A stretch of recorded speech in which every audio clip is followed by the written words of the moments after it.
dohrávke 14. kola futbalovej druhej triedy sa v priamom súboji o druhé miesto stretli 2. Liptovská Teplá a 3. Hrboltová dňa 1. mája. Tentoraz netradične v piatok za slnečného počasia otvoril skóre hneď v úvode domáci Tibor Šiška. Hostia však po rohovom kope a strele Eliáša vyrovnali na 1-1 a tak sa skončil aj prvý polčas. V druhom sa už prejavila vyššia trénovanosť domácich a nedisciplinovanosť niektorých hráčov Hrboltovej. Z hranice pokutového územia presne namieril Michal Baran a Teplá viedla 2-1. Po góle domáci zvýšili aktivitu ešte viac a útoky na bránku Hrboltovej sa valili ako na bežiacom páse. Michal Baran svojím druhým gólom v zápase nakoniec rozhodol o tom, že Liptovská Teplá porazila 1. mája 2009 Hrboltovú v pomere 3-1. Tréner hostí po zápase objektívne uznal kvality víťaza. Domáci vyhrali zaslúžene, celkovo ako ten prvý polčas bol taký, vyzeralo to, že možno uhráme tu ten bod.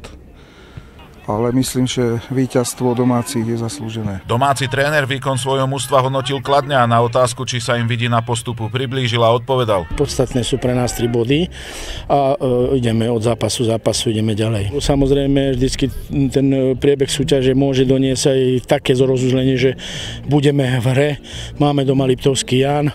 Ak by sa podarilo s ním uhrať úspešný výsledok, tak prakticky možno budeme na bod od nich. Po dnešnej výhre Liptovského Jana s Partizánskou Ľubčou v pomere 7-0 si Liptovský Ján drží rovnaký bodový odstup od druhej Liptovskej Teplej, ktorá zdá sa už definitívne vyradila Hrboltovú z bojového postup do prvej triedy.